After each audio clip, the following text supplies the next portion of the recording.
అడుకుంటున్నారు. దొంగోళ్ళు నీ భక్తులు, మూర్ఖులు పిచ్చోళ్ళు నీ భక్తులు. ఎవరిని దొంగలు మూర్ఖులు అంటున్నావు?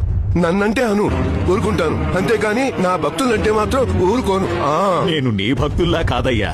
నా భక్తులకించి వచ్చిన నీకు చిన్న పరీక్ష పెడతాను, కాసుకో. మరి నెగ్గగలవా? నువ్వు ఏ పరీక్ష పెట్టినా నెగ్గడానికి నేను సిద్ధంగా ఉన్నాను. ఏంటేంటి, నువ్వు నా భక్తుల్లా కాదన్నమాట? ఏ పరీక్ష పెట్టినా నెగ్గేస్తావన్నమాట? అయితే సరే.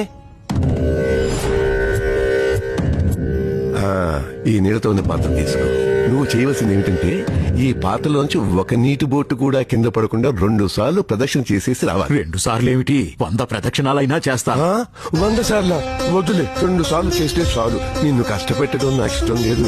చేస్తే చెప్పినట్టు చేస్తే అప్పుడు నేను ఒప్పుకుంటాను. నా భక్తులు నన్ను పట్టించుకోవటం లేదని. అలాగే, నిరూపిస్తా.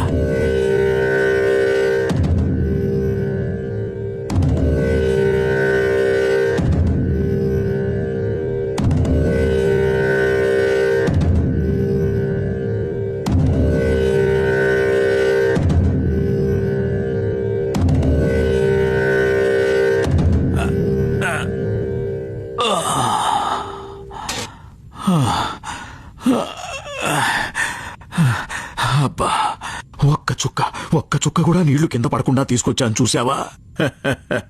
నీ భక్తులు నిన్ను భక్తితో పూజించడం లేదయ్యా, భయంతో మొక్కుతున్నారు. ఆగాగు, నేను పెట్టిన పరీక్ష అప్పుడే అయిపోలేదు.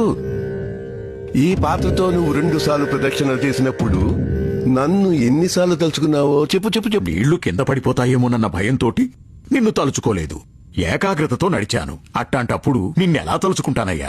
నువ్వు చెప్పినట్టే వాళ్ళు కూడా వాళ్ళు చేస్తున్న పనుల్లో ఏకాగ్రత చూపుతున్నారు. అంటే వాళ్ళు నన్ను తలుచుకున్నట్టు కాదా?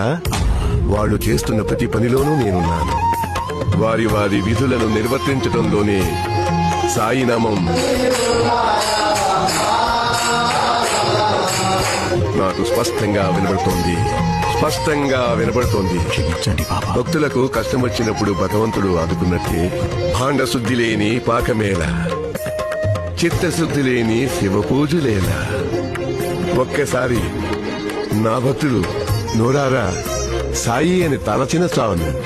ఎన్ని జన్మలకైనా వారికి తోడుగా ఉంటాను, అండగా ఉంటాను. వాడు నన్ను పట్టించుకోలేదనేగా. వాడు నోరారా పిలిస్తే నేను వెళ్ళినట్టే నేను నా భక్తులను రప్పించుకోగలను. చూడాలని ఉందా? చూపించమంటావా?